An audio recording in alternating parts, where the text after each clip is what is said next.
पूर्व उप मुख्यमंत्री दुष्यंत चौटाला आज फरीदाबाद पहुंचे और जेजेपी के घोषित उम्मीदवार नलिन हुड्डा का नामांकन करवाया। उन्होंने कहा कि आज हर वर्ग का व्यक्ति जजपा के पक्ष में है और प्रदेश में कई सीटों पर ऐतिहासिक जीत होगी।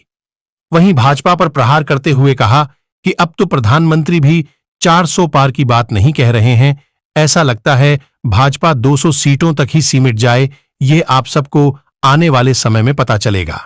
दुष्यंत चौटाला ने कहा कि जिस तरह के रुझान दक्षिण से आ रहे हैं और मई में भी ठंडी हवाएं चल रही हैं, ये नॉर्थ की भी दिशा और दशा बदलने का काम करेंगी। फरीदाबाद लोकसभा और गुड़गांव लोकसभा के जननायक जनता पार्टी के उम्मीदवारों ने अपने नामांकन भरे हैं और इस देश के बड़े लोकतंत्र के पर्व की शुरुआत हरियाणा प्रदेश में जननायक जनता पार्टी की आज हुई है। और मैं मानता हूं कि युवा हो, महिला हो, कर्मचारी हो, छोटा दुकानदार हो, किसान हो, प्रत्येक वर्ग जननायक जनता पार्टी के पक्ष में बढ़ चढ़कर मतदान भी करेगा और ऐतिहासिक जीत हमारी कई सीटों पर होगी। जनता ने मन बना रखा है कि जनता परिवर्तन चाहती है और खास तौर पर फरीदाबाद की जनता ने जो एक बहुत लंबे समय से राष्ट्रीय पार्टी का यहाँ कब्जा है, आज हरियाणा की आवाज़ पार्लियामेंट में मिले, हरियाणा के मुद्दे को पार्लियामेंट में उठाने वाले व्यक्ति को चुनकर फरीदाबाद की जनता भेजने का काम है। दो बार के दिन तो सिटिंग आपके सांसद है, मंत्री रहे हैं केंद्र में, और जिस तरह की अंडर डेवलप्ड स्मार्ट सिटी कहलाने के बाद भी फरीदाबाद आज जनता उनको हटाने के लिए मत का ताकत का अधिकार है।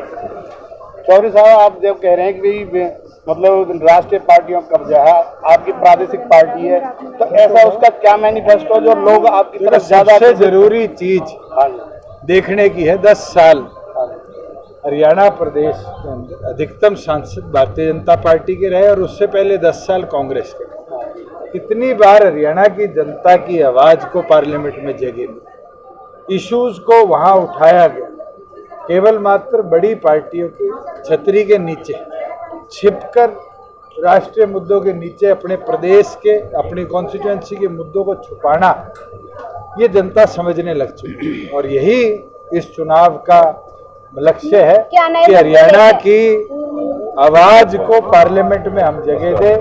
हरियाणा की तरक्की के अंदर केंद्र की हिस्सेदारी को कैसे बढ़ाया जाए, वो जब ही बढ़ सकती है जब हरियाणा की आवाज को पार्लियामेंट में जगह मिले। क्या नए मुद्दे लेकर आई है जेजेपी आपकी बात? सबसे महत्वपूर्ण तो है कि हरियाणा की आवाज को हम पार्लियामेंट में लेके जाए, इससे बड़ा मुद्दा नहीं है। और जनता इसको समझती है कि केंद्र में हिस्सेदारी मिलेगी तभी हरियाणा के हित के कामों को बढ़ोतरी। चौधरी साहब, आज आपने प्रेस कॉन्फ्रेंस जो मैंने सुनी है उसमें ये कही है कि भी आगरा नहर में दिल्ली का पानी बहता है केमिकल का, उसकी जो आवाज उठाई जाए, तो आप सरकार के सामने। जब मैं पार्लियामेंट में था और उस समय उमा भारती जी मंत्री होया करती थी जल संसाधन, ये बात पार्लियामेंट में रखी थी कि 750 करोड़ खर्चने के बावजूद भी जमुना जी साफ नहीं हुई। और आज तो हालात बद से बदतर हुई है, जबकि एनजीटी के इतने रेगुलेशंस आए। ये फेलियर रहा है केंद्र में बैठे लोगों का कि वो इस पे ध्यान नहीं दे पाए। लाखों रुपए गंगा जी पे लगाए, उसके साथ साथ जमुना जी के सुधारीकरण के ऊपर भी वही इंफ्रास्ट्रक्चर लगाना चाहिए था और सुधार करना चाहिए। चौधरी साहब, बीजेपी के 400 पार के नारे को कैसे देखते हैं आप? 400 पार तो प्रधानमंत्री ने बोलना छोड़ दिया। मैं तो पिछले एक हफ्ते से प्रधानमंत्री के मुंह से 400 पार की बात नहीं सुनी। आज मुद्दा 400 पार का नहीं है। 1977 में Indira is India, India is Indira नारा दिया। जनता ने क्या किया? इंदिरा गांधी को भी हराया और कांग्रेस का भी देश से सुपड़ा साफ किया। ये 400 पार का नारा आज के दिन कहीं 200 पे आके ना रुक जाए, ये तो आने वाले दिनों में आपको पता चलेगा। मगर जिस तरह के रुझान दक्षिण से आ रहे हैं, मुझे लगता है मई में भी ये ठंडी हवाएं जो चल रही है, ये नॉर्थ की भी दिशा दशा बदलने आप जीत गए।